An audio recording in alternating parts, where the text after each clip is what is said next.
নমস্কার, আমি সময়িতা। আমি হিমাদ্রি।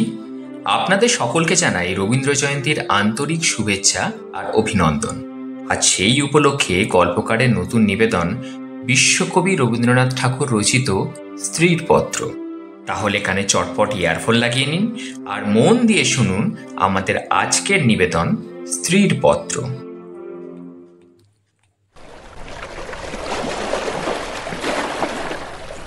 শ্রীচরণ কমলেশু, আজ 15 বছর আমাদের বিবাহ হয়েছে। আজ পর্যন্ত তোমাকে চিঠি লিখিনি। চিরদিন কাছেই পড়ে আছি। মুখের কথা অনেক শুনেছ, আমিও শুনেছি।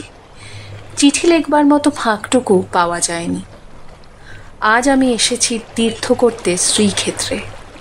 তুমি আছো তোমার আপিসের কাজে। শামুকের সঙ্গে খোলসের যে সম্বন্ধ, কলকাতার সঙ্গে তোমার তাই। সে তোমার দেহ মনের সঙ্গে এঁটে গিয়েছে। তাই তুমি আপিসে ছুটির দরখাস্ত করলে না। বিধাতার তাই অভিপ্রায় ছিল, তিনি আমার ছুটির দরখাস্ত মঞ্জুর করেছেন। আমি তোমাদের মেজ বউ। আজ 15 বছরের পরে এই সমুদ্রের ধারে দাঁড়িয়ে জানতে পেরেছি আমার জগৎ এবং জগদীশ্বরের সঙ্গে আমার অন্য সম্বন্ধ আছে। তাই আজ সাহস করে এই চিঠিখানি লিখছি। এ তোমাদের মেজ বউয়ের চিঠি নয়। তোমাদের সঙ্গে আমার সম্বন্ধ কপালে যিনি লিখেছিলেন, তিনি ছাড়া যখন সেই সম্ভাবনার কথা আর কেউ জানতো না, সেই শিশু বয়সে আমি আর আমার ভাই একসঙ্গেই সান্নিপাতিক জ্বরে পড়ি। আমার ভাইটি মারা গেল, আমি বেঁচে উঠলুম। পাড়ার সব মেয়েরাই বলতে লাগলো, মৃণাল মেয়ে কি না, তাই ও বাঁচলো। বেটা ছেলে হলে কি আর রক্ষা পেত? চুরি বিদ্যাতে জম পাকা, দামি জিনিসের পরেই তার লোভ। আমার মরণ নেই, সেই কথাটাই ভালো করে বুঝিয়ে বলবার জন্যে এই চিঠিখানি লিখতে বসেছি। যেদিন তোমাদের দূর সম্পর্কের মামা তোমার বন্ধু নীরদকে নিয়ে কোণে দেখতে এলেন, তখন আমার বয়স 12। দুর্গম পাড়াগাঁয়ে আমাদের বাড়ি। সেখানে দিনের বেলা শেয়াল ডাকে। স্টেশন থেকে 7 ক্রোশ স্যাকরা গাড়ি দিয়ে এসে বাকি 3 মাইল কাঁচা রাস্তায় পালকি করে তবে আমাদের গাঁয়ে পৌঁছানো যায়। সেদিন তোমাদের কি হয়রানি! তার উপরে আমাদের বাঙাল দেশের রান্না। সেই রান্নার প্রহসন আজও মামা ভোলেননি। তোমাদের বড় বউয়ের রূপের অভাব মেজ বউকে দিয়ে পূরণ করবার জন্যে তোমার মায়ের একান্ত জিদ ছিল। নইলে এত কষ্ট করে আমাদের সে গাঁয়ে তোমরা যাবে কেন? বাংলাদেশে পিলে যকৃৎ, অম্লশূল এবং কোণের জন্য তো কাউকে খোঁজ করতে হয় না। তারা আপনি এসে চেপে ধরে, কিছুতে ছাড়তে চায় না। বাবার বুক দূর দূর করতে লাগলো। মা দুর্গা নাম জপ করতে লাগলেন। শহরের দেবতাকে পাড়া গাঁয়ের পূজারী কি দিয়ে সন্তুষ্ট করবে? মেয়ের রূপের উপর ভরসা, কিন্তু সেই রূপের গুমর তো মেয়ের মধ্যে নেই। যে ব্যক্তি দেখতে এসেছে সে তাকে যে দামই দেবে, সেই তার দাম। তাই তো 1000 রূপে গুণেও মেয়ে মানুষের সংকোচ কিছুতেই ঘোচে না। সমস্ত বাড়ির, এমনকি সমস্ত পাড়ার এই আতঙ্ক আমার বুকের মধ্যে পাথরের মতো চেপে বসল। সেদিনকার আকাশের যত আলো এবং জগতের সকল শক্তি যেন 12 বছরের একটি পাড়া গেঁয়ে মেয়েকে 2 জন পরীক্ষকের 2 জোড়া চোখের সামনে শক্ত করে তুলে ধরবার জন্যে পেয়াদাগিরি করছিল। আমার কোথাও লুকোবার জায়গা ছিল না। সমস্ত আকাশকে কাঁদিয়ে দিয়ে বাঁশি বাজাতে লাগলো। তোমাদের বাড়িতে এসে উঠলুম। আমার খুঁতগুলি সবিস্তারে খতিয়ে দেখেও গিন্নির দল সকলে স্বীকার করলেন মোটের উপরে আমি সুন্দরী বটে। সে কথা শুনে আমার বড় জায়ের মুখ গম্ভীর হয়ে গেল। কিন্তু আমার রূপের দরকার কি ছিল তাই ভাবি। রূপ জিনিসটাকে যদি কোনো সেকেলে পণ্ডিত গঙ্গা মৃত্তিকা দিয়ে করতেন তাহলে ওর আদর থাকত, কিন্তু ওটা যে কেবল বিধাতা নিজের আনন্দে করেছেন, তাই তোমাদের ধর্মের সংসারে ওর দাম নেই। আমার যে রূপ আছে সে কথা ভুলতে তোমার বেশি দিন লাগেনি, কিন্তু আমার যে বুদ্ধি আছে সেটা তোমাদের পদে পদে স্মরণ করতে হয়েছে। ওই বুদ্ধিটা আমার এতই স্বাভাবিক যে তোমাদের ঘরকন্যার মধ্যে এতকাল কাটিয়েও আজও সে টিকে আছে। মা আমার এই বুদ্ধিটার জন্যে বিষম উদ্বিগ্ন ছিলেন। মেয়ে মানুষের পক্ষে এ এক বালাই। যাকে বাধা মেনে চলতে হবে, সে যদি বুদ্ধিকে মেনে চলতে চায়, তবে ঠোকর খেয়ে খেয়ে তার কপাল ভাঙবেই। কিন্তু কি করব বলো? তোমাদের ঘরের বউয়ের যতটা বুদ্ধির দরকার, বিধাতা অসতর্ক হয়ে আমাকে তার চেয়ে অনেকটা বেশি দিয়ে ফেলেছেন। সে আমি এখন ফিরিয়ে দিই কাকে? তোমরা আমাকে মেয়ে জ্যাঠা বলে দুবেলা গাল দিয়েছ, কটু কথাই হচ্ছে অক্ষমের সান্ত্বনা। অতএব সে আমি ক্ষমা করলুম। আমার একটা জিনিস তোমাদের ঘরকন্যার বাইরে ছিল, সেটা কেউ তোমরা জানোনি। আমি লুকিয়ে কবিতা লিখতুম। সে ছাইপাশ যাই হোক না, সেখানে তোমাদের অন্দরমহলের পাঁচিল ওঠেনি। সেইখানে আমার মুক্তি, সেখানে আমি। আমার মধ্যে যা কিছু তোমাদের মেজ বউকে ছাড়িয়ে রয়েছে, সে তোমরা পছন্দ করনি, চিনতেও পারোনি। আমি যে কবি, সে এই 15 বছরেও তোমাদের কাছে ধরা পড়েনি। তোমাদের ঘরের প্রথম স্মৃতির মধ্যে সবচেয়ে যেটা আমার মনে জাগছে, সে তোমাদের গোয়াল ঘর। অন্দরমহলের সিঁড়িতে উঠবার ঠিক পাশের ঘরেই তোমাদের গরু থাকে। সামনের উঠোনটুকু ছাড়া তাদের আর নড়বার জায়গা নেই। সেই উঠোনের কোণে তাদের জাবনা দেবার কাঠের গামলা। সকালে বেহারার নানা কাজ, উপবাসী গরুগুলো ততক্ষণ সেই গামলার ধারগুলো চেটে চেটে চিবিয়ে চিবিয়ে খাবলা করে দিত। আমার প্রাণ কাঁদত। আমি পাড়া গায়ের মেয়ে। তোমাদের বাড়িতে যেদিন নতুন এলুম, সেদিন সেই 2টি গরু এবং 3টি বাছুরি সমস্ত শহরের মধ্যে আমার চিরপরিচিত আত্মীয়ের মতো আমার চোখে ঠেকল। যতদিন নতুন বউ ছিলুম, নিজে না খেয়ে লুকিয়ে ওদের খাওয়াতুম। যখন বড় হলুম, তখন গরুর প্রতি আমার প্রকাশ্য মমতা লক্ষ্য করে আমার ঠাট্টার সম্পর্কে এরা আমার গোত্র সম্বন্ধে সন্দেহ প্রকাশ করতে লাগলেন।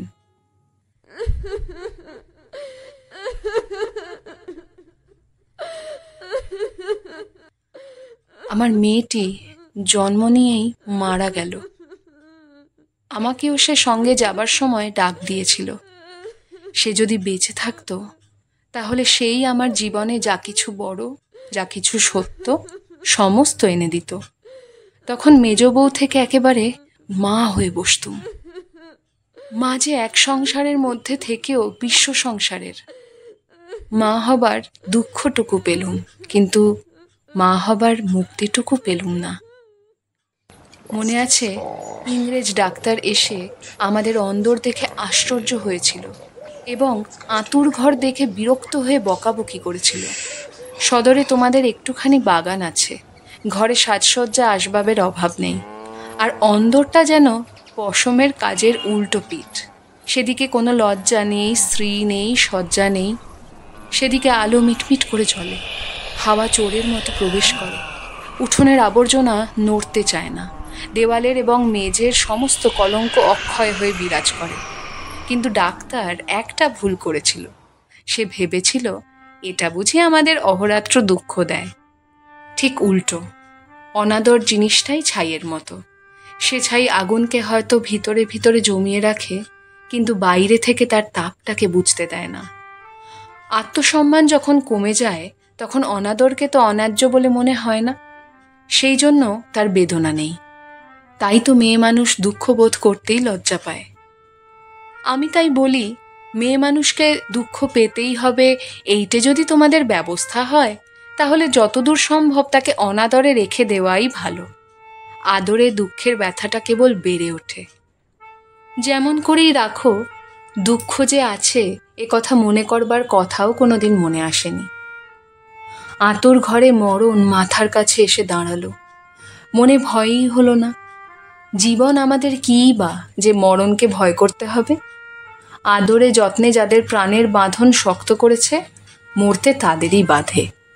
সেদিন যম যদি আমাকে ধরে টান দিত, তাহলে আলগা মাটি থেকে যেমন অতি সহজে ঘাসের চাপড়া উঠে আসে, সমস্ত শিকড় শুদ্ধ আমি তেমনি করে উঠে আসতুম।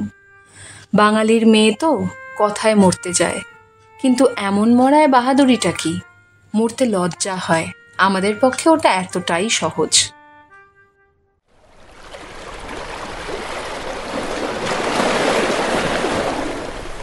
আমার মেয়েটি তো সন্ধ্যা তারার মতো ক্ষণকালের জন্য উদয় হয়েই অস্ত গেল। আবার আমার নিত্যকর্ম এবং গরু বাছুর নিয়ে পড়লুম। জীবন তেমনি করেই গড়াতে গড়াতে শেষ পর্যন্ত কেটে যেত। আজকে তোমাকে এই চিঠি লিখবার দরকারই হতো না, কিন্তু বাতাসে সামান্য একটা বীজ উড়িয়ে নিয়ে এসে পাকা দালানের মধ্যে অশথ গাছের অঙ্কুর বের করে। শেষকালের সেইটুকু থেকে ইট কাঠের বুকের পাঁজর বিদীর্ণ হয়ে যায়। আমার সংসারের পাকা বন্দোবস্তের মাঝখানে ছোট একটুখানি জীবনের কণা কোথা থেকে উড়ে এসে পড়ল। তারপর থেকে ফাটল শুরু হলো।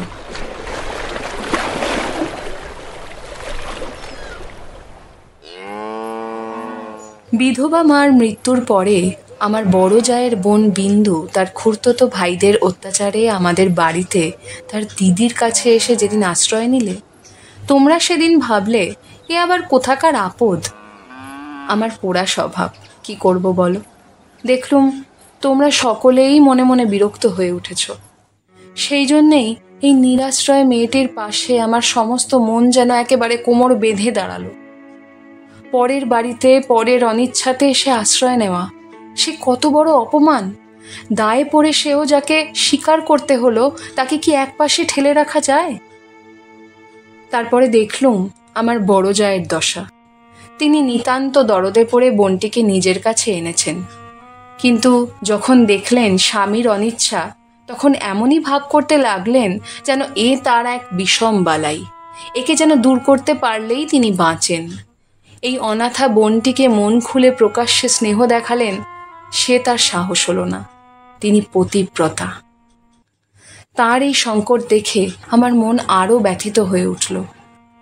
দেখলুম বড়জা সকলকে একটু বিশেষ করে দেখিয়ে দেখিয়ে বিন্দুর খাওয়া পড়ার এমনি মোটা রকমের ব্যবস্থা করলেন এবং বাড়ির সর্বপ্রকার দাসীবৃত্তিতে তাকে এমনভাবে নিযুক্ত করলেন যে আমার কেবল দুঃখ নয়, লজ্জা বোধ হলো। তিনি সকলের কাছে প্রমাণ করবার জন্য ব্যস্ত যে আমাদের সংসারে ফাঁকি দিয়ে বিন্দুকে ভারী সুবিধা দরে পাওয়া গেছে। ও কাজ দেয় বিস্তর, অথচ খরচের হিসাব বেজায় সস্তা। আমাদের বড় জায়ের বাপের বংশে কুল ছাড়া আর বড় কিছু ছিল না, রূপও না, টাকাও না। আমার শ্বশুরের হাতে পায়ে ধরে কেমন করে তোমাদের ঘরে তাঁর বিবাহ হলো সে তো সমস্তই জানো। তিনি নিজের বিবাহটাকে এ বংশের প্রতি বিষম একটা অপরাধ বলেই চিরকাল মনে জেনেছেন। সেই জন্যে সকল বিষয়েই নিজেকে যত দূর সম্ভব সংকুচিত করে তোমাদের ঘরে তিনি অতি অল্প জায়গা জুড়ে থাকেন, কিন্তু তারই সাধু দৃষ্টান্তে আমাদের বড় মুশকিল হয়েছে। আমি সকল দিকে আপনাকে অত অসম্ভব খাটো করতে পারিনি। আমি যেটাকে ভালো বলে বুঝি, আর কারো খাতিরে সেটাকে মন্দ বলে মেনে নেওয়া আমার কর্ম নয়। তুমিও তার অনেক প্রমাণ পেয়েছ। বিন্দুকে আমি আমার ঘরে টেনে নিলুম। দিদি বললেন, মেজ বউ গরিবের ঘরের মেয়ের মাথাটি খেতে বসলেন। আমি যেন একটা বিপদ ঘটালুম এমনিভাবে তিনি সকলের কাছে নালিশ করে বেড়ালেন। কিন্তু আমি নিশ্চয় জানি তিনি মনে মনে বেঁচে গেলেন। এখন দোষের বোঝা আমার উপরেই পড়ল। তিনি বোনকে নিজে যে স্নেহ দেখাতে পারতেন না, আমাকে দিয়ে সেই স্নেহটুকু করিয়ে নিয়ে তার মনটা হালকা হলো। আমার বড় যা বিন্দুর বয়স থেকে 2-4টে অঙ্ক বাদ দিতে চেষ্টা করতেন, কিন্তু তার বয়স যে 14-র চেয়ে কম ছিল না এ কথা লুকিয়ে বললে অন্যায় হতো না। তুমি তো জানো সে দেখতে এতই মন্দ ছিল যে পড়ে গিয়ে সে যদি মাথা ভাঙত তবে ঘরের মেঝেটার জন্যেই লোকে উদ্বিগ্ন হতো। কাজেই পিতামাতার অভাবে কেউ তাকে বিয়ে দেবার ছিল না, এবং তাকে বিয়ে করবার মতো মনের জোরই বা কজন লোকের ছিল। বিন্দু বড় ভয়ে ভয়ে আমার কাছে এলো, যেন আমার গায়ে তার ছোঁয়াচ লাগলে আমি সইতে পারবো না। বিশ্ব সংসারে তার যেন জন্মাবার কোনো শর্ত ছিল না, তাই সে কেবলই পাশ কাটিয়ে চোখ এড়িয়ে চলত। তার বাপের বাড়িতে তার খুড়তুতো ভাইরা তাকে এমন একটু কোণও ছেড়ে দিতে চায়নি যে কোন একটা অনাবশ্যক জিনিস পড়ে থাকতে পারে। অনাবশ্যক আবর্জনা ঘরের আশেপাশে অনায়াসে স্থান পায়, কেননা মানুষ তাকে ভুলে যায়। কিন্তু অনাবশ্যক মেয়ে মানুষ যে একে অনাবশ্যক, আবার তার উপরে তাকে ভোলাও শক্ত, সেই জন্য আস্থা করেও তার স্থান নেই। অথচ বিন্দুর খুড়তুতো ভাইরা যে জগতে পরমাবশ্যক পদার্থ তা বলবার জো নেই। কিন্তু তারা বেশ আছে। তাই বিন্দুকে যখন আমার ঘরে ডেকে আনলুম, তার বুকের মধ্যে কাঁপতে লাগলো। তার ভয় দেখে আমার বড় দুঃখ হলো। আমার ঘরে যে তার একটুখানি জায়গা আছে, সেই কথাটি আমি অনেক আদর করে তাকে বুঝিয়ে দিলুম। কিন্তু আমার ঘর তো শুধু আমারই ঘর নয়, কাজেই আমার কাজটি সহজ হলো না। 2-4 দিন আমার কাছে থাকলেই তার গায়ে লাল লাল কি উঠল। হয়তো সে ঘামাচি, নয়তো আর কিছু হবে। তোমরা বললে বসন্ত, কেন না, ও যে বিন্দু। তোমাদের পাড়ায় এক আনাড়ি ডাক্তার এসে বললে আর 2-1 দিন না গেলে ঠিক বলা যায় না। কিন্তু সেই 2-1 দিনের সবুর সইবে কে? বিন্দু তো তার ব্যামোর লজ্জাতেই মরবার জো হলো। আমি বললুম, বসন্ত হয় হোক, আমি আমাদের সেই আতুর ঘরে ওকে নিয়ে থাকবো, আর কাউকে কিছু করতে হবে না। এই নিয়ে আমার উপরে তোমরা সকলে যখন মারমূর্তি ধরেছ, এমনকি বিন্দুর দিদিও যখন অত্যন্ত বিরক্তির ভান করে পোড়াকপালি মেয়েটাকে হাসপাতালে পাঠাবার প্রস্তাব করছেন, এমন সময় ওর গায়ে সমস্ত লাল দাগ একদম মিলিয়ে গেল। তোমরা দেখি তাতে আরও ব্যস্ত হয়ে উঠলে। বললে নিশ্চয়ই বসন্ত বসে গিয়েছে, কেননা ও যে বিন্দু। অনাদরে মানুষ হবার একটা মস্ত গুণ শরীরটাকে তাতে একেবারে অজর অমর করে তোলে। ব্যামো হতেই চায় না। মরার সদর রাস্তাগুলো একেবারেই বন্ধ। রোগ তাই ওকে ঠাট্টা করে গেল, কিছুই হলো না। কিন্তু এটা বেশ বোঝা গেল, পৃথিবীর মধ্যে সবচেয়ে অকিঞ্চিতকর মানুষকে আশ্রয় দেওয়াই সবচেয়ে কঠিন। আশ্রয়ের দরকার তার যত বেশি, আশ্রয়ের বাধাও তার তেমনি বিষম। আমার সম্বন্ধে বিন্দুর ভয় যখন ভাঙল, তখন ওকে আর এক গেরোয় ধরল। আমাকে এমনি ভালোবাসতে শুরু করলে যে আমাকে ভয় ধরিয়ে দিলে। ভালোবাসার এরকম মূর্তি সংসারে তো কোনোদিন দেখিনি। বইয়েতে পড়েছি বটে, সেও মেয়ে পুরুষের মধ্যে। আমার যে রূপ ছিল সে কথা আমার মনে করবার কোনো কারণ বহুকাল ঘটেনি। এতদিন পরে সেই রূপটা নিয়ে পড়ল এই কুশ্রী মেয়েটি। আমার মুখ দেখে তার চোখের আশ আর মিটত না। বলতো, দিদি, তোমার এই মুখখানি আমি ছাড়া আর কেউ দেখতে পায়নি। যেদিন আমি নিজের চুল নিজে বাঁধতুম, সেদিন তার ভারী অভিমান। আমার চুলের বোঝা 2 হাত দিয়ে নাড়তে চাড়তে তার ভারী ভালো লাগতো। কোথাও নিমন্ত্রণে যাওয়া ছাড়া আমার সাজগোজের তো দরকারই ছিল না। কিন্তু বিন্দু আমাকে অস্থির করে রোজই কিছু না কিছু সাজ করাতো। মেয়েটা আমাকে নিয়ে একেবারে পাগল হয়ে উঠল। তোমাদের অন্দরমহলে কোথাও জমি 1 ছটাক নেই। উত্তর দিকের পাঁচিলের গায়ে নর্দমার ধারে কোনো গতিকে একটা গাব গাছ জন্মেছে। যেদিন দেখতুম সেই গাবের গাছের নতুন পাতাগুলি রাঙা টকটকে হয়ে উঠেছে, সেদিন জানতুম ধরাতলে বসন্ত এসেছে বটে।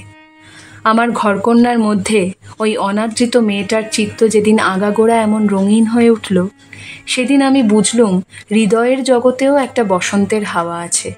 সে কোন স্বর্গ থেকে আসে, গলির মোড় থেকে আসে না। বিন্দুর ভালোবাসার দুঃসহ বেগে আমাকে অস্থির করে তুলেছিল। একবার তার উপর রাগ হতো, সে কথা স্বীকার করি। কিন্তু তার এই ভালোবাসার ভিতর দিয়ে আমি আপনার একটি স্বরূপ দেখলাম, যা আমি জীবনে আর কোনো দিন দেখিনি। সেই আমার মুক্ত স্বরূপ। এদিকে বিন্দুর মতো মেয়েকে আমি যে এতটা আদর যত্ন করছি, এ তোমাদের অত্যন্ত বাড়াবাড়ি বলে ঠেকল। এর জন্যে খুঁত খিটখিটের অন্ত ছিল না। যেদিন আমার ঘর থেকে বাজুবন্ধ চুরি গেল, সেদিন সেই চুরিতে বিন্দুর যে কোনো রকমের হাত ছিল, এ কথার আভাস দিতে তোমাদের লজ্জা হলো না। যখন স্বদেশী হাঙ্গামায় লোকের বাড়ি তল্লাশি হতে লাগলো, তখন তোমরা অনায়াসে সন্দেহ করে বসলে যে বিন্দুরা পুলিশের পোষা মেয়ে চর। তার আর কোনো প্রমাণ ছিল না, কেবল এই প্রমাণ যে ও বিন্দু। তোমাদের বাড়ির দাসীরা ওর কোনো রকম কাজ করতে আপত্তি করত।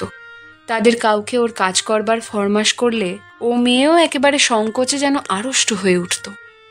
এই সকল কারণেই ওর জন্যে আমার খরচ বেড়ে গেল। আমি বিশেষ করে একজন আলাদা দাসী রাখলুম। সেটা তোমাদের ভালো লাগেনি। বিন্দুকে আমি যে সব কাপড় পরতে দিতুম, তা দেখে এত রাগ করেছিলে যে আমার হাত খরচের টাকা বন্ধ করে দিলে। তার পরদিন থেকে আমি 5 শিকে দামের জোড়া মোটা কোড়া কলের ধুতি পরতে আরম্ভ করে দিলুম। আর মতির মা যখন আমার এঁটো ভাতের থালা নিয়ে যেতে এলো, তাকে বারণ করে দিলুম। আমি নিজে উঠোনের কলতলায় গিয়ে এঁটো ভাত বাছুরকে খাইয়ে বাসন মেজেছি। একদিন হঠাৎ সেই দৃশ্যটি দেখে তুমি খুব খুশি হওনি। আমাকে খুশি না করলেও চলে, আর তোমাদের খুশি না করলেই নয়, এই সুবুদ্ধিটা আজ পর্যন্ত আমার ঘটে এলো না। এদিকে তোমাদের রাগও যেমন বেড়ে উঠেছে, বিন্দুর বয়সও তেমনি বেড়ে চলেছে। সেই স্বাভাবিক ব্যাপারে তোমরা অস্বাভাবিক রকমের বিব্রত হয়ে উঠেছিলে। একটা কথা মনে করে আমি আশ্চর্য হই, তোমরা জোর করে কেন বিন্দুকে তোমাদের বাড়ি থেকে বিদায় করে দাওনি? আমি বেশ বুঝি তোমরা আমাকে মনে মনে ভয় করো। বিধাতা যে আমাকে বুদ্ধি দিয়েছিলেন, ভিতরে ভিতরে তার খাতির না করে তোমরা বাঁচো না। অবশেষে বিন্দুকে নিজের শক্তিতে বিদায় করতে না পেরে তোমরা প্রজাপতি দেবতার শরণাপন্ন হলে। বিন্দুর বর ঠিক হলো। বড়জা বললেন, বাঁচলুম, মা কালী আমাদের বংশের মুখ রক্ষা করলেন। বর কেমন তা জানি নে, তোমাদের কাছে শুনলুম সকল বিষয়েই ভালো। বিন্দু আমার পা জড়িয়ে ধরে কাঁদতে লাগলো, বলে, দিদি, আমার আবার বিয়ে করা কেন? আমি তাকে অনেক বুঝিয়ে বললুম, বিন্দু তুই ভয় করিস নে, শুনেছি তোর বর ভালো। বিন্দু বললে, বর যদি ভালো হয় তবে আমার কি আছে যে আমাকে তার পছন্দ হবে? বরপক্ষেরা বিন্দুকে তো দেখতে আসবার নামও করলে না। বড় দিদি তাতে বড় নিশ্চিন্ত হলেন। কিন্তু দিনরাত্রে বিন্দুর কান্না আর থামতে চায় না। সে তার কি কষ্ট সে আমি জানি। বিন্দুর জন্যে আমি সংসারে অনেক লড়াই করেছি, কিন্তু ওর বিবাহ বন্ধ হোক এ কথা বলবার সাহস আমার হলো না। কিসের জোরেই বা বলবো? আমি যদি মারা যাই তো ওর কি দশা হবে?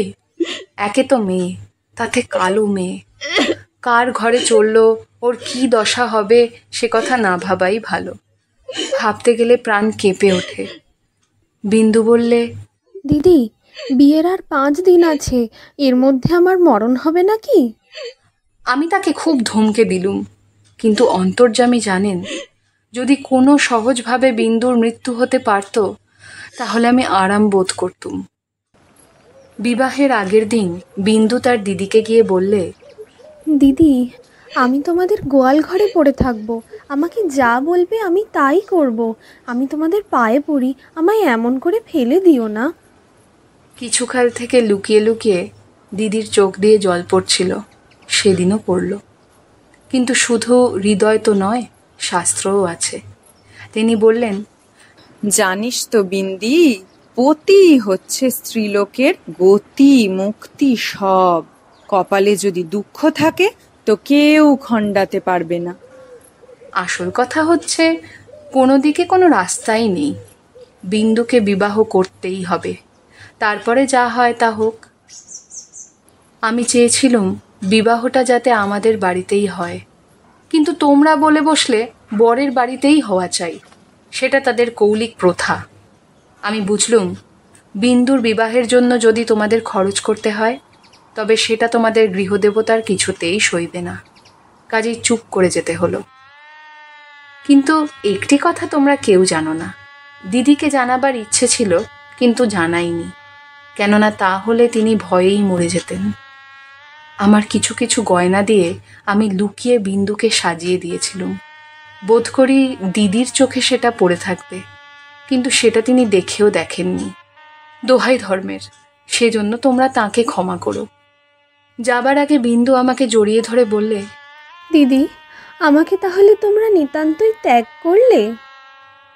আমি বললুম, না বিন্দি, তোর যেমন দশাই হোক না কেন আমি তোকে শেষ পর্যন্ত ত্যাগ করব না। 3 দিন গেল। তোমাদের তালুকের প্রজা খাবার জন্যে তোমাকে যে ভেড়া দিয়েছিল তাকে তোমার জঠর আগ্নি থেকে বাঁচিয়ে আমি আমাদের একতলার কয়লা রাখবার ঘরের একপাশে বাস করতে দিয়েছিলুম। সকালে উঠেই আমি নিজে তাকে দানা খাইয়ে আসতুম। তোমার চাকরদের প্রতি 2-1 দিন নির্ভর করে দেখেছি, তাকে খাওয়ানোর চেয়ে তাকে খাওয়ার প্রতি তাদের বেশি ঝোঁক। সেদিন সকালে সেই ঘরে ঢুকে দেখি বিন্দু এক কোণে জড়সড় হয়ে বসে আছে। আমাকে দেখেই আমার পা জড়িয়ে ধরে লুটিয়ে পড়ে নিঃশব্দে কাঁদতে লাগলো। বিন্দুর স্বামী পাগল। সত্যি বলছিস বিন্দি? এত বড় মিথ্যে কথা তোমার কাছে বলতে পারি দিদি? তিনি পাগল। শ্বশুরের এই বিবাহে মত ছিল না, কিন্তু তিনি আমার শাশুড়িকে জমের মতো ভয় করেন। তিনি বিবাহের পূর্বেই কাশি চলে গেছেন। শাশুড়ি জেদ করে তার ছেলের বিয়ে দিয়েছেন। আমি সেই হ্রাস করা কয়লার উপরে বসে পড়লুম। মেয়ে মানুষকে মেয়ে মানুষ দয়া করে না, বলে ও তো মেয়ে মানুষ বই তো নয়, ছেলে হোক না পাগল, সে তো পুরুষ বটে। বিন্দুর স্বামীকে হঠাৎ পাগল বলে বোঝা যায় না, কিন্তু এক একদিন সে এমন উন্মাদ হয়ে ওঠে যে তাকে ঘরে তালা বন্ধ করে রাখতে হয়। বিবাহের রাত্রে সে ভালো ছিল, কিন্তু রাত জাগা প্রভৃতি উৎপাতে দ্বিতীয় দিন থেকে তার মাথা একেবারে খারাপ হয়ে উঠল। বিন্দু দুপুরবেলায় পিতলের থালায় ভাত খেতে বসেছিল। হঠাৎ তার স্বামী থালা শুদ্ধ ভাত টেনে উঠোনে ফেলে দিল। হঠাৎ কেমন তার মনে হয়েছে বিন্দু স্বয়ং রানী রাসমণি। বেহারাটা নিশ্চয় সোনার থালা চুরি করে রানীকে তার নিজের থালায় ভাত খেতে দিয়েছে। এই তার রাগ। বিন্দু তো ভয়ে মরে গেল। তৃতীয় রাত্রে শাশুড়ি তাকে যখন স্বামীর ঘরে শুতে বললে, বিন্দুর প্রাণ শুকিয়ে গেল। শাশুড়ি তার প্রচণ্ড, রাগলে জ্ঞান থাকে না। সেও পাগল, কিন্তু পুরো নয় বলেই আরো ভয়ানক। বিন্দুকে ঘরে ঢুকতে হলো। স্বামী সে রাত্রে ঠান্ডা ছিল, কিন্তু ভয়ে বিন্দুর শরীর যেন কাঠ হয়ে গেল। স্বামী যখন ঘুমিয়েছে, অনেক রাত্রে সে অনেক কৌশলে পালিয়ে চলে এসেছে। তার বিস্তারিত বিবরণ লেখবার দরকার নেই। ঘৃণায় রাগে আমার সকল শরীর জ্বলতে লাগলো। আমি বললুম, এমন ফাঁকির বিয়ে বিয়েই নয়। বিন্দু, তুই যেমন ছিলি তেমনি আমার কাছে থাক, দেখি তোকে কে নিয়ে যেতে পারে। তোমরা বললে বিন্দু মিথ্যে কথা বলছে। আমি বললুম, ও কখনো মিথ্যে বলেনি। তোমরা বললে কেমন করে জানলে? আমি বললুম, আমি নিশ্চয় জানি। তোমরা ভয় দেখালে। বিন্দুর শ্বশুর বাড়ির লোকে পুলিশ কেস করলে মুশকিলে পড়তে হবে। আমি বললুম, ফাঁকি দিয়ে পাগল বরের সঙ্গে ওর বিয়ে দিয়েছে, এ কথা কি আদালত শুনবে না? তোমরা বললে তবে কি এই নিয়ে আদালত করতে হবে নাকি? কেন, আমাদের দায় কিসের? আমি বললুম, আমি নিজের গয়না বেচে যা করতে পারি করব। তোমরা বললে উকিল বাড়ি ছুটবে নাকি? এ কথার জবাব নেই। কপালে করাঘাত করতে পারি, তার বেশি আর কি করব। ওদিকে বিন্দুর শ্বশুরবাড়ি থেকে ওর ভাসুর এসে বাইরে বিষম গোল বাঁধিয়েছে। সে বলছে সে থানায় খবর দেবে।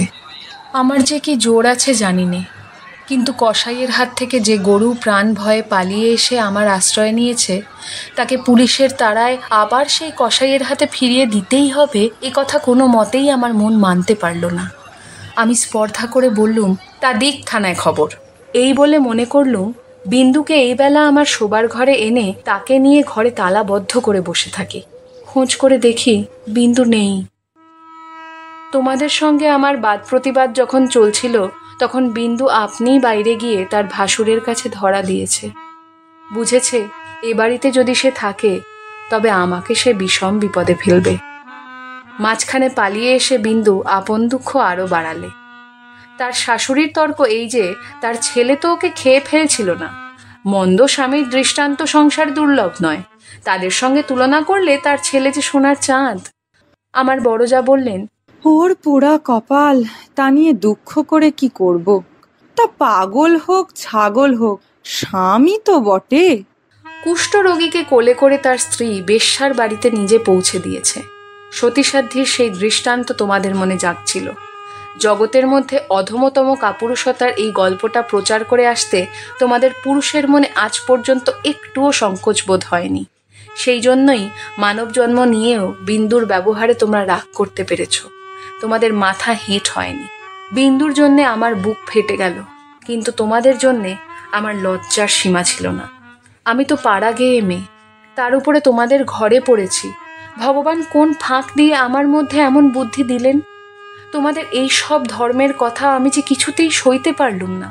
আমি নিশ্চয় জানতুম মরে গেলেও বিন্দু আমাদের ঘরে আর আসবে না, কিন্তু আমি যে তাকে বিয়ের আগের দিন আশা দিয়েছিলুম যে তাকে শেষ পর্যন্ত ত্যাগ করব না। আমার ছোট ভাই শরৎ কলকাতায় কলেজে পড়ছিল। তোমরা জানোই তো, যত রকমের ভলেন্টিয়ারি করা, প্লেগের পাড়ায় ইঁদুর মারা, দামোদরের বন্যায় ছোটা, এতেই তার এত উৎসাহ যে উপরি উপরি দুবার সে এফএ পরীক্ষায় ফেল করেও কিছু মাত্র দমে যায়নি। তাকে আমি ডেকে বললুম, বিন্দুর খবর যাতে আমি পাই তোকে সেই বন্দোবস্ত করে দিতে হবে শরৎ। বিন্দু আমাকে চিঠি লিখতে সাহস করবে না, লিখলেও আমি পাবো না। এরকম কাজের চেয়ে যদি তাকে বলতুম বিন্দুকে ডাকাতি করে আনতে কিংবা তার পাগল স্বামীর মাথা ভেঙে দিতে, তাহলে সে বেশি খুশি হতো। শরতের সঙ্গে আলোচনা করছি, এমন সময় তুমি ঘরে এসে বললে, আবার কি হাঙ্গামা বাঁধিয়েছ? আমি বললুম, সেই যা সব গোড়ায় বাঁধিয়েছিল, তোমাদের ঘরে এসেছিলুম, কিন্তু সে তো তোমাদেরই কীর্তি। তুমি জিজ্ঞাসা করলে, বিন্দুকে আবার এনে কোথাও লুকিয়ে রেখেছ? আমি বললুম, বিন্দু যদি আসতো তাহলে নিশ্চয় এনে লুকিয়ে রাখতুম, কিন্তু সে আসবে না, তোমাদের ভয় নেই। শরৎকে আমার কাছে দেখে তোমার সন্দেহ আরও বেড়ে উঠল। আমি জানতুম শরৎ আমাদের বাড়ি যাতায়াত করে, এ তোমরা কিছুতেই পছন্দ করতে না। তোমাদের ভয় ছিল ওর ওপরে পুলিশের দৃষ্টি আছে, কোন দিন ও কোন রাজনৈতিক মামলায় পড়বে তখন তোমাদের শুদ্ধ জড়িয়ে ফেলবে। সেই জন্যে আমি ওকে ভাইফোঁটা পর্যন্ত লোক দিয়ে পাঠিয়ে দিতুম, ঘরে ডাকতুম না। তোমার কাছে শুনলুম বিন্দু আবার পালিয়েছে, তাই তোমাদের বাড়িতে তার ভাসুর খোঁজ করতে এসেছে। শুনে আমার বুকের মধ্যে শেল বিঁধল। হতভাগিনীর যে কি অসহ্য কষ্ট তা বুঝলুম, অথচ কিছুই করবার রাস্তা নেই। শরৎ খবর নিতে ছুটল। সন্ধ্যার সময় ফিরে এসে আমাকে বললে, বিন্দু তার খুড়তুতো ভাইদের বাড়ি গিয়েছিল, কিন্তু তারা তুমুল রাগ করে তখনই আবার তাকে শ্বশুর বাড়ি পৌঁছে দিয়ে গেছে। এর জন্য তাদের খেসারত এবং গাড়ি ভাড়া দণ্ড যা ঘটেছে তার ঝাঁঝ এখনো মন থেকে মরেনি। তোমাদের খুড়িমা শ্রীক্ষেত্রে তীর্থ করতে যাবেন বলে তোমাদের বাড়িতে এসে উঠেছেন। আমি তোমাদের বললুম আমিও যাব। আমার হঠাৎ এমন ধর্মে মন হয়েছে দেখে তোমরা এত খুশি হয়ে উঠলে যে কিছুমাত্র আপত্তি করলে না। একথাও মনে হয়েছিল যে এখন যদি কলকাতায় থাকি তবে আবার কোন দিন বিন্দুকে নিয়ে ফ্যাসাদ বাঁধিয়ে বসবো, আমাকে নিয়ে বিষম ল্যাঠা। বুধবারে আমার যাবার দিন, রবিবারে সমস্ত ঠিক হলো। আমি শরৎকে ডেকে বললুম, যেমন করে হোক বিন্দুকে বুধবারে পুরী যাবার গাড়িতে তোকে তুলে দিতে হবে। শরতের মুখ প্রফুল্ল হয়ে উঠল। সে বললে, ভয় নেই দিদি, আমি তাকে গাড়িতে তুলে দিয়ে পুরী পর্যন্ত চলে যাব, ফাঁকি দিয়ে জগন্নাথ দেখা হয়ে যাবে। সেই দিন সন্ধ্যার সময় শরৎ আবার এলো। তার মুখ দেখেই আমার বুক দমে গেল। আমি বললুম, কি শরৎ, সুবিধা হলো না বুঝি? সে বললে, না। আমি বললুম, রাজি করাতে পারলি নে? সে বললে, আর দরকারও নেই, কালার তীরে সে কাপড়ে আগুন ধরিয়ে আত্মহত্যা করে মরেছে। বাড়ির যে ভাইপোটার সঙ্গে ভাব করে নিয়েছিলুম তার কাছে খবর পেলুম তোমার নামে সে একখান চিঠি লিখে গিয়েছিল, কিন্তু সে চিঠি ওরা নষ্ট করেছে। যাক, শান্তি হলো। দেশশুদ্ধ লোক চটে উঠল, বলতে লাগলো, মেয়েদের কাপড়ে আগুন লাগিয়ে মরা একটা ফ্যাশন হয়েছে। তোমরা বললে, এ সমস্ত নাটক করা। তা হবে, কিন্তু নাটকের তামাশাটা কেবল বাঙালি মেয়েদের শাড়ির উপর দিয়েই হয় কেন, আর বাঙালি বীর পুরুষদের কোঁচার উপর দিয়ে হয় না কেন, সেটাও তো ভেবে দেখা উচিত। বিন্দিটার এমনি পোড়া কপাল বটে, যতদিন বেঁচে ছিল রূপে গুণে কোনো যশ পায়নি। মরবার বেলাও যে একটু ভেবে চিনতে এমন একটা নতুন ধরনে মরবে যাতে দেশের পুরুষরা খুশি হয়ে হাততালি দেবে, তাও তার ঘটে এলো না। মরেও লোকেদের চটিয়ে দিলে। দিদি ঘরের মধ্যে লুকিয়ে কাঁদলেন, কিন্তু সে কান্নার মধ্যে একটা সান্ত্বনা ছিল। যাই হোক না কেন, তবু রক্ষা হয়েছে। মরেছে বই তো না, বেঁচে থাকলে কি না হতে পারত।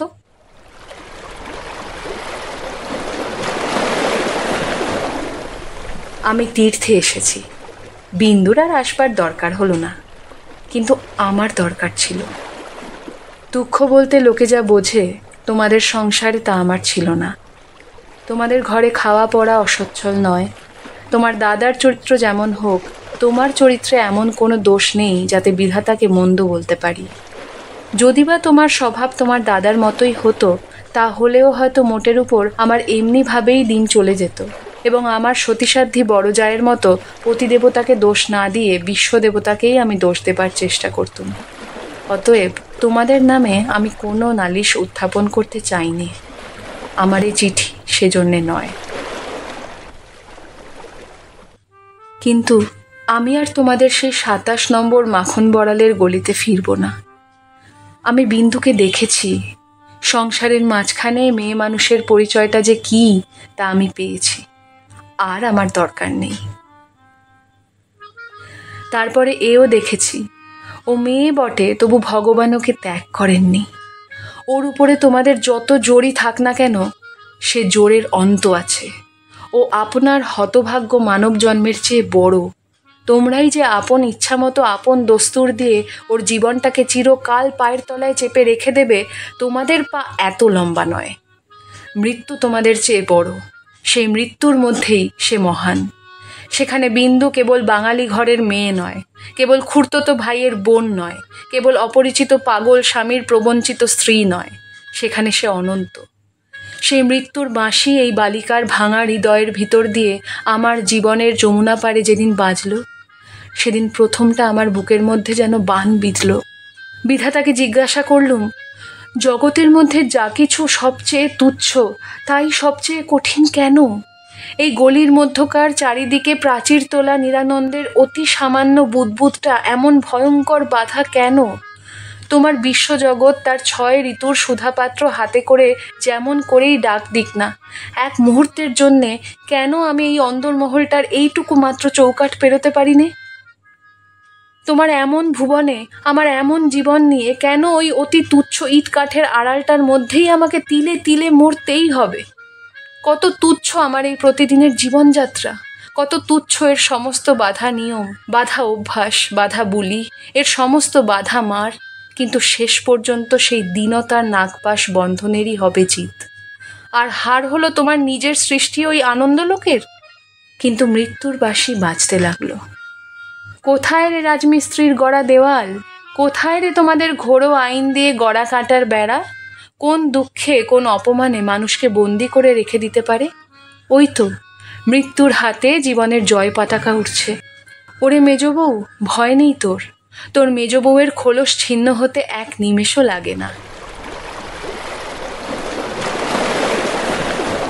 তোমাদের গলিকে আর আমি ভয় করি নে। আমার সম্মুখে আজ নীল সমুদ্র, আমার মাথার উপরে আষাঢ়ের মেঘপুঞ্জ। তোমাদের অভ্যাসের অন্ধকারে আমাকে ঢেকে রেখে দিয়েছিলে। ক্ষণকালের জন্য বিন্দু এসে সেই আবরণের ছিদ্র দিয়ে আমাকে দেখে নিয়েছিল।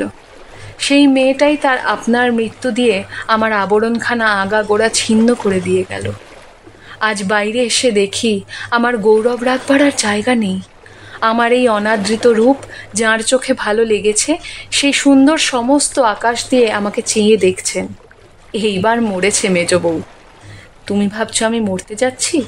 ভয় নেই, অমন পুরনো ঠাট্টা তোমাদের সঙ্গে আমি করব না। মীরাবাইও তো আমারই মতো মেয়ে মানুষ ছিল, তার শিকলও তো কম ভারী ছিল না।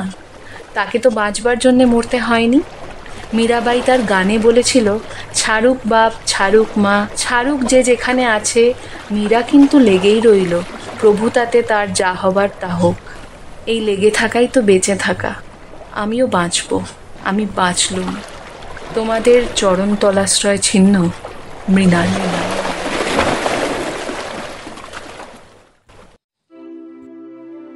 আপনারা এতক্ষণ শুনছিলেন স্ত্রীর পত্র। গল্পে মেজ বউ অর্থাৎ মৃণালের চরিত্রে ছিল সময়িতা, বিন্দু হয়েছিল অলিভিয়া, বড় বউ হয়েছিল ত্রিপর্ণা, শরতের চরিত্রে ছিল শয়ন, মৃণালের স্বামীর ভূমিকায় ছিলাম আমি হিমাদ্রি। এছাড়াও অন্যান্য চরিত্রে ছিলাম আমি হিমাদ্রি আর ত্রিপর্ণা। রবীন্দ্রনাথ একদিকে যেমন ছিলেন কবি, ঔপন্যাসিক, নাট্যকার, ছোট গল্পকার, প্রাবন্ধিক, ঠিক তেমনই তিনি ছিলেন চিত্রকর, সঙ্গীত স্রষ্টা, কণ্ঠশিল্পী, অভিনেতা ও দার্শনিক। কবিগুরু 1268 বঙ্গাব্দের 25শে বৈশাখ কলকাতার বিখ্যাত জোড়াসাঁকো ঠাকুর বাড়িতে জন্মগ্রহণ করেন। 1348 বঙ্গাব্দের 22শে শ্রাবণ কলকাতায় জোড়াসাঁকো ঠাকুর বাড়িতেই গুরুদেব তার শেষ নিঃশ্বাস ত্যাগ করেন। রবীন্দ্র জয়ন্তী উপলক্ষে কবিগুরুকে শ্রদ্ধা জ্ঞাপনার্থে ছিল আমাদের এই বিশেষ নিবেদন, স্ত্রীর পত্র। আজকের সমগ্র কাহিনীটির মূল ভাবনা, এডিটিং এবং বাস্তবায়নের নেপথ্যে ছিলাম আমি হিমাদ্রি। আজকের গল্পের আবহ সঙ্গীত পরিবেশনা করেছে অরিত্র এবং সূর্য। আজকের পরিবেশনা আমরা এখানেই শেষ করছি। খুব শীঘ্রই সাক্ষাৎ হবে একটি নতুন গল্প নিয়ে। আপনাদের সুস্থতা কামনা করি। ধন্যবাদ।